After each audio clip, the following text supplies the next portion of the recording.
Good evening friends. இந்த ஆடியோவில் சில ஸ்டாக்ஸை பற்றி நம்ம பார்க்கலாம். இது பல பேர் வச்சுருக்கக்கூடிய ஸ்டாக்ஸு. அது இப்போ கரண்ட் பொசிஷன் அது எப்படி இருக்குது, அதோடய ஃபண்டமெண்டல் எப்படி, அது ஃபர்தராக இன்னும் எவ்வளோ தொலைவு இறங்கும், நம்ம எங்கே இதை கன்சிடர் பண்ணலாம் அப்படின்ற மாதிரி சில ஸ்டாக்ஸு நான் எடுத்திருக்கேன்னா நான் ஓனாக எடுக்கலை, கேட்டிருக்காங்க, சில ஃப்ரெண்ட்ஸுங்கெலாம் கேட்டிருக்காங்க. அதனால் நான் அதை அனலைஸ் பண்ணியிருக்கேன். அதை பற்றி நான் இந்த ஆடியோவில் விவாதிக்க போகிறேன். ஃபஸ்ட்டு இந்த டேட்டா பேட்டர்ன்ஸ் அப்படின்னு ஒரு ஸ்டாக் இருக்குது. இது என்எஸ்சியில் ட்ரேட் ஆகுது. டேட்டா பேட்டர்ன்ஸ் இது கண்டிப்பாக தெரியும், இது ஐடி ஃபீல்டில் இருக்கிறது அப்படின்ட்டு. இப்போ அது கரண்ட் ட்ரேட் ஆகிற ப்ரைஸ் வந்து 2766 ரூபாயில் ட்ரேட் ஆகிட்டுருக்கு. அதாவது 3220 இப்போ அவன் டவுன் ட்ரெண்டில் இறங்கிட்டுருக்கான். RSI 14 பார்த்தோம்னா 40 கிட்டே இருக்கான். அதாவது பியர் ட்ரெண்டுக்குள்ளே உள்ள காலை எடுத்து தூக்கி வச்சிட்டான். இது இன்னும் ஃபர்தராக 2766 ரூபா இருக்குது. நம்ம இங்கே வந்து அதை கன்சிடர் பண்ணவே கூடாது. நீங்கள் ஆல்ரெடி வச்சுருக்கீங்கன்னா அது கண்டிப்பாக இறங்கும். எது வரைக்கும் இறங்குன்னா 2700 ரூபா ஃபஸ்ட்டு ஒரு மைல்டான ரெசிஸ்டண்ட் இருக்குது 2700. ஏன்னா அந்த கேப்பை ஃபில் பண்ணிவிட்டு மேலே போகிறதுக்கான ஒரு லிட்டில் பிட் சான்ஸு தான் அங்கே இருக்குது. 2700 வந்து ஒரு சேனல் பேட்டர்ன் மாதிரி அவன் வந்துக்கிட்டு இருக்கான். அதை கட் பண்ணி கீழே வந்தானா 2600 நம்ம கன்சிடர் பண்ணலாம் இந்த டேட்டா பேட்டர்ன்ஸு. இது வந்து ஹை வெலாட்டிலிட்டி இருக்கக்கூடிய ஸ்டாக்ஸு. ஒரு நாளுக்கே இவன் அதிகப்படியாக ஏறுவான் இறங்குவான், 100 பாயிண்ட் ஏறுவான் 100 பாயிண்ட் இறங்குவான். அதாவது ஷார்ட் டேர்ம் இன்வெஸ்ட்மெண்ட் பண்ணணும்னு நினைக்கிற நீங்கள் இந்த மாதிரி ஸ்டாக்ஸை தான் நம்ம சூஸ் பண்ணணும். ஏன்னா வெலாட்டிலிட்டி அதிகமாக இருக்கணும். ஒரு நாளைக்கு லாஸ்ட்டு ஃப்ரைடே இவன் பார்த்திங்கன்னா 130 பாயிண்ட் கிட்ட டவுனில் முடிஞ்சிருக்கான், 4.5% கிட்ட. ஸோ ஷார்ட் டேர்முக்கு இது தான் சூப்பராக இருக்கும். இவன் இறங்கினாலும் அதே ஸ்பீடில் மேலே ஏறக்கூடியவன் இந்த டேட்டா பேட்டர்ன்ஸ். என்ன ஒன்று, அதோட ஷேர் ப்ரைஸ் ரொம்ப ஹெவியாக இருக்குது. 2766 ரூபா இருக்குது. ஒரு ஷேரே 2766 ரூபான்னா ஒரு 100 ஷேர்லாம் வாங்கினா இதோட வேல்யூ எங்கே போகும்? ஆனால் இந்த மாதிரி ஸ்டாக்ஸு தான் ஷார்ட் டேர்முக்கு சூஸ் பண்ணுவாங்க. ஏன்னா இவன் தான் மடமடன்னு இறங்கினாலும் மடமடன்னு ஏறக்கூடியவன் இந்த டேட்டா பேட்டர்ன்ஸ். ஸோ அதனால் இந்த டேட்டா பேட்டர்ன்ஸ் இதை வந்து என் ஃப்ரெண்ட்ஸ் சர்க்கிளில் கேட்டிருக்கிறதுனால அதை நான் உங்களுக்கு அதை எக்ஸ்பிளைன் பண்ணுறேன். உங்களுக்கு இது யூஸ்ஃபுல்லாக இருந்தால் நீங்கள் இதை கன்சிடர் பண்ணுங்கள். இது இப்போ இருக்கிற அந்த நான் சொன்ன மாதிரி 2766 ரூபாயிலேருந்து 2700 வரையும் ஒரு மைல்டான சப்போர்ட் அங்கே இருக்குது. அதெல்லாம் உடச்சிருவான்னு தான் எனக்கு தோணுது. எங்கே சப்போர்ட்டு ஸ்ட்ராங்காக எடுப்பான்னா 2601 எடுப்பான். அதான் 2600 ரூபாயில் எடுப்பான்.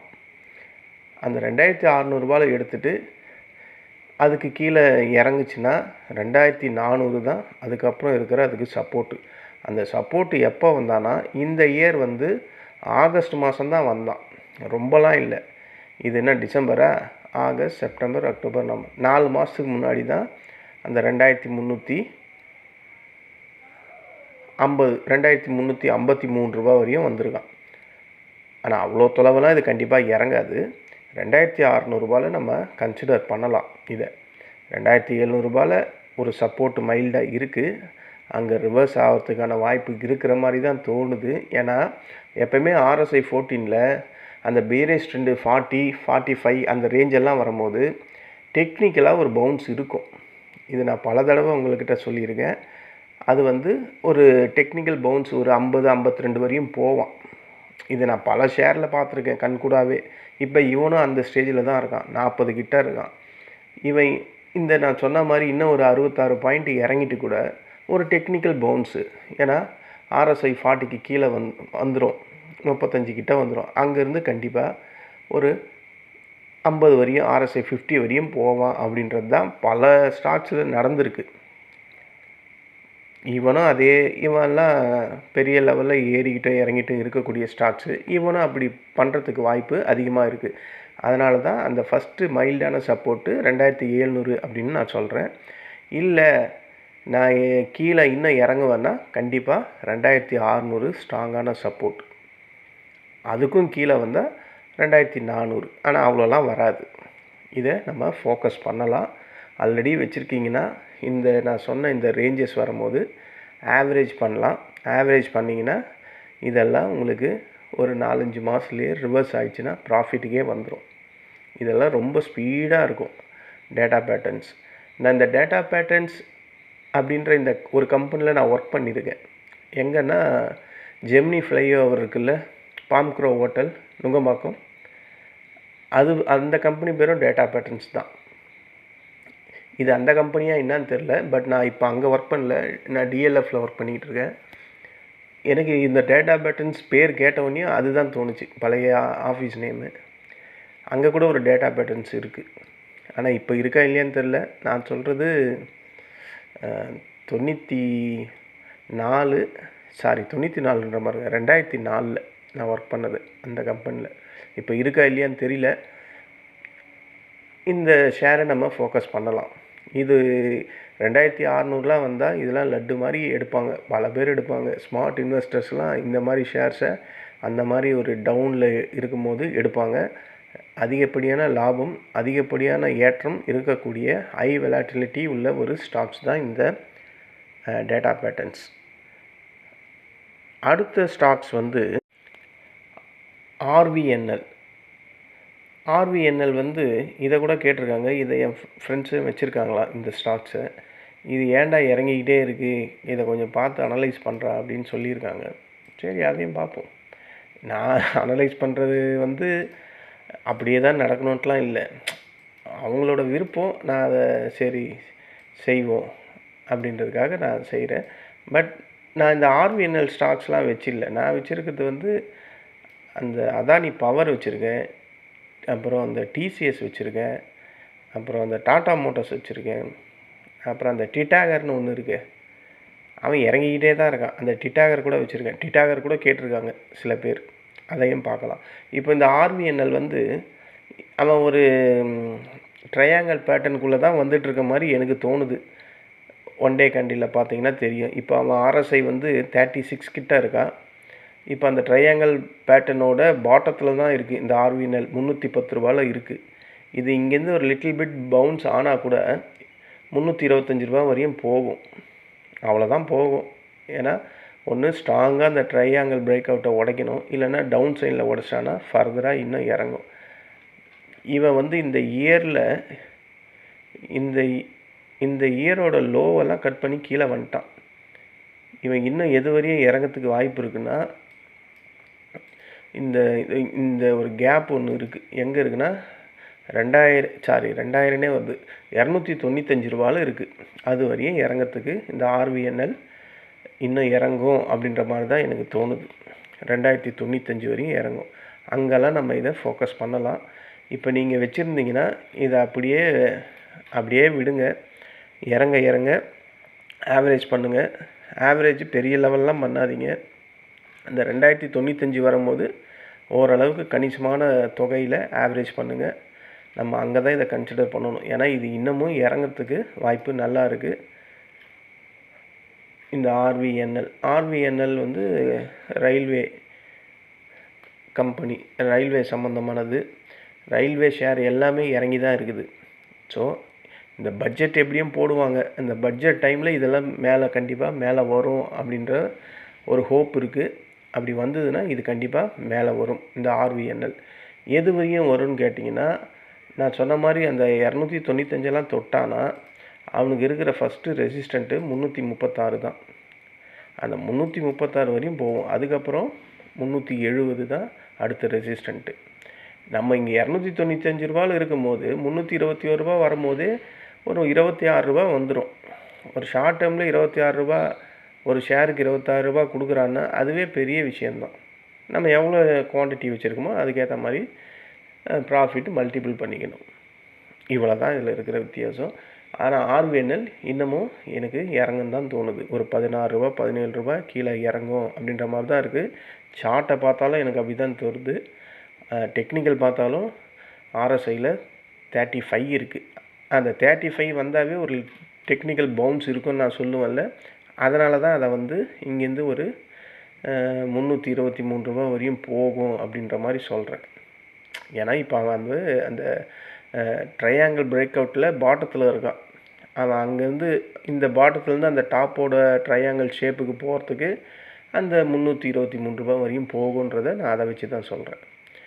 இது RVNL இப்போ இருக்கக்கூடிய கரண்ட் பொசிஷன். இப்போ அது ட்ரேட் ஆகிறது ரூ. 310.85.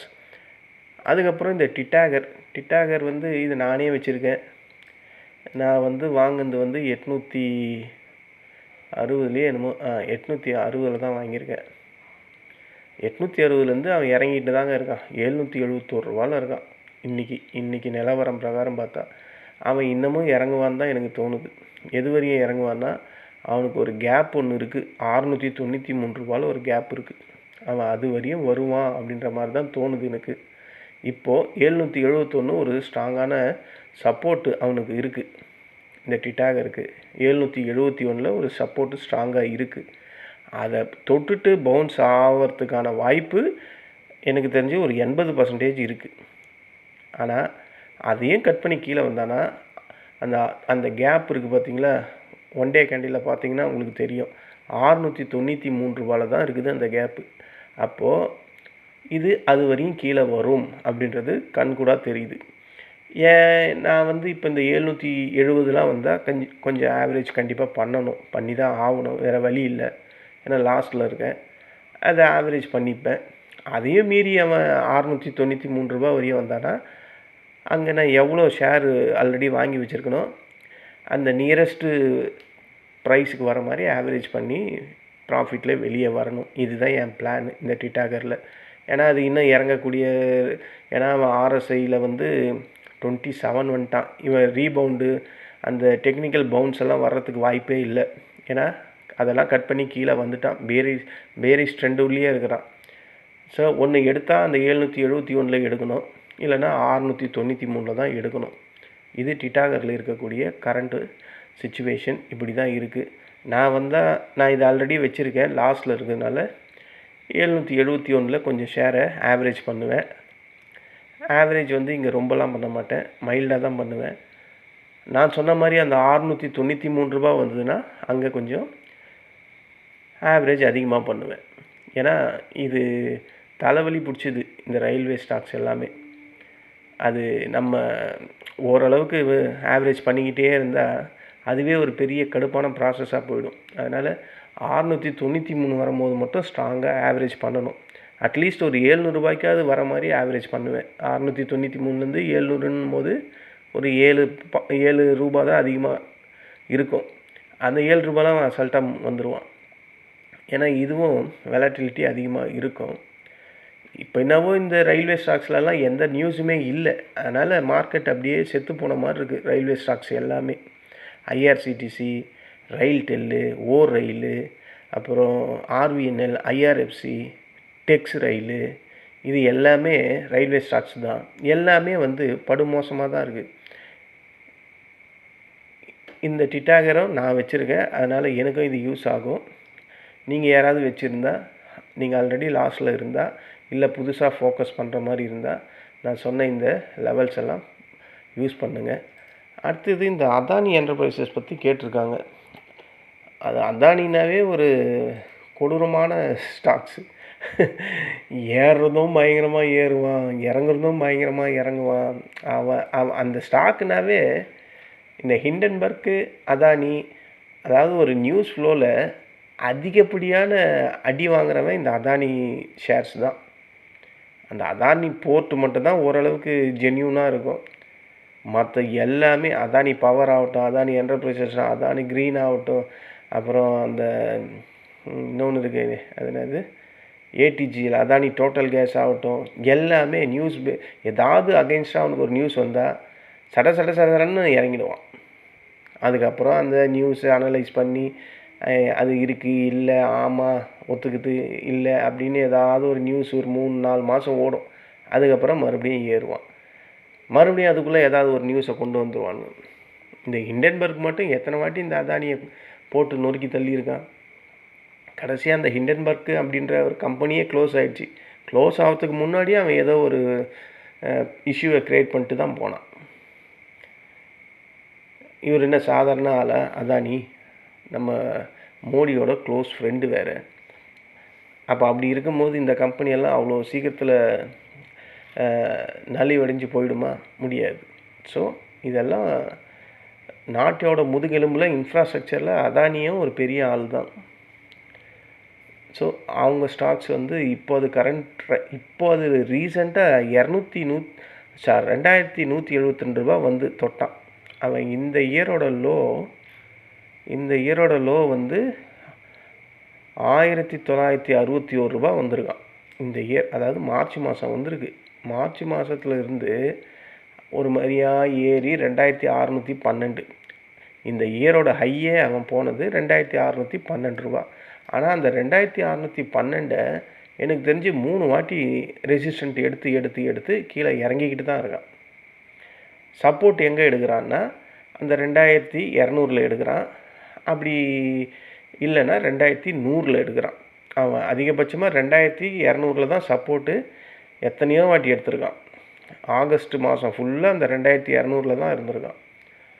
இப்போ கூடனா இந்த டிசம்பர் மாதம் 3ஆம் தேதி அந்த 2200 ரூபாய்க்கு கீழே வந்திருக்கான். 2172 ரூபா. இது அப்போவே நான் யாருக்கோ ஒருத்தருக்கு சொன்னேன், இந்த ஷேரு அது வரையும் வெயிட் பண்ணுங்கள், 2200 ரூபா வரையும் அவன் கண்டிப்பாக கீழே இறங்குவான், அதுக்கப்புறம் தான் அவன் சப்போர்ட் அங்கேருந்து தான் எடுப்பான்னு சொன்னேன்.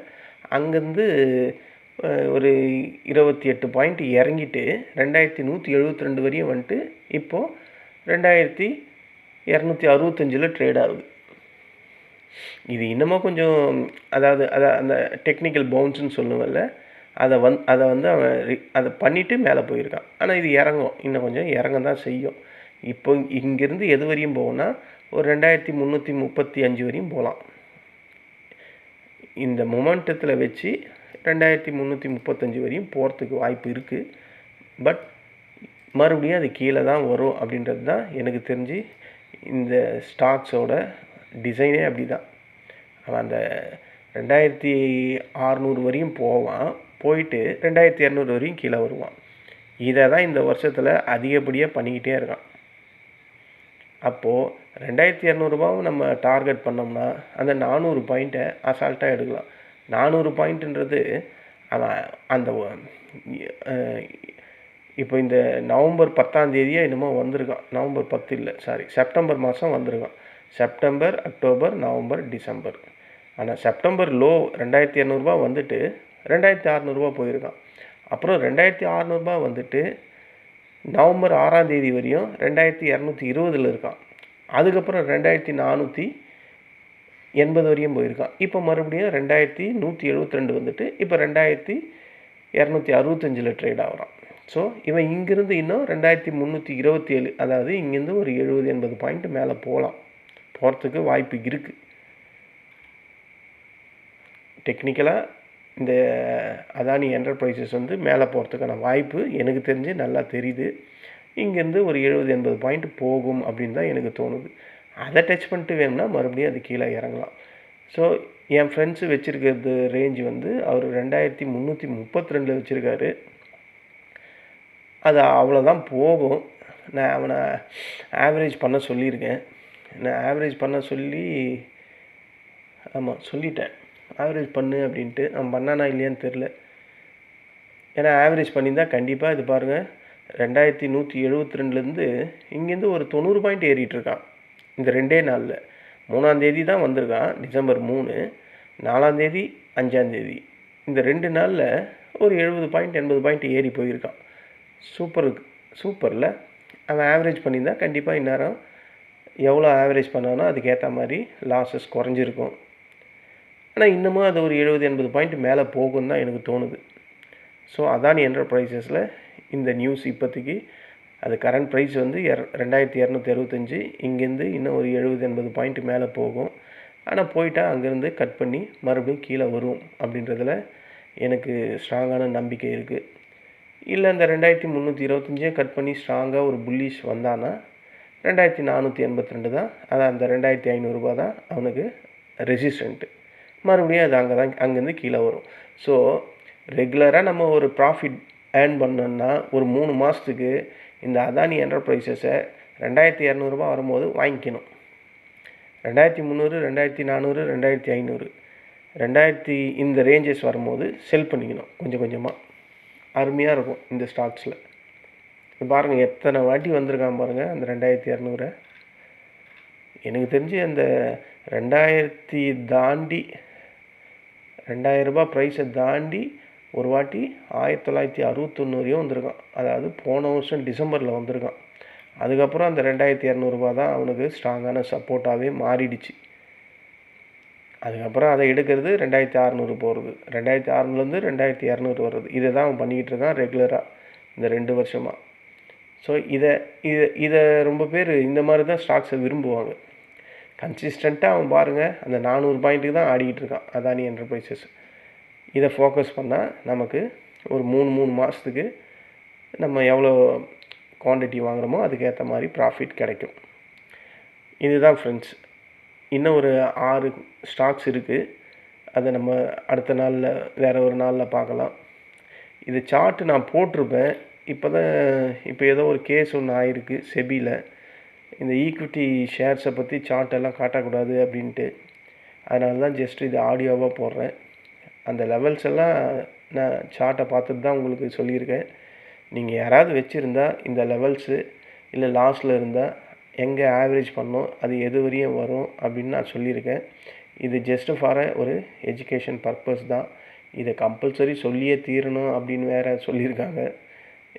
ஏன்னா என்னால் யாரும் ஷேரை வாங்கி லாஸ் ஆகக்கூடாது. அது இல்லாமல் நான் செபியில் ரிஜிஸ்டர் பண்ண ஒரு பர்சனும் கிடையாது. உங்களை மாதிரி தான் நானும். ஏன்னா நான் ஒரு 11 வருஷமாக இதில் இருக்கேன் ஃபீல்டில். நான் இன்வெஸ்ட்மெண்ட் அந்த லெவலில் பெரிய லெவலெல்லாம் பண்ணது கிடையாது. ஆனால் ட்ரேடிங் நான் ரெகுலராக பண்ணுறது உங்கள் எல்லாருக்குமே தெரியும். இன்வெஸ்ட்மெண்ட்டும் பண்ணிக்கிட்டு தான் இருக்கேன். ஆனால் ட்ரேடிங் லெவலில் அந்த ட்ரேடிங்கில் இருக்கிற இன்வெஸ்ட்மெண்ட்டில் எனக்கு கிடையாது. பட் ட்ரேடிங்லேயும் இன்வெஸ்ட்மெண்ட்லேயும் என்ன அதே சார்ட்டு, அதே சப்போர்ட் அண்ட் ரெசிஸ்டண்ட்டு.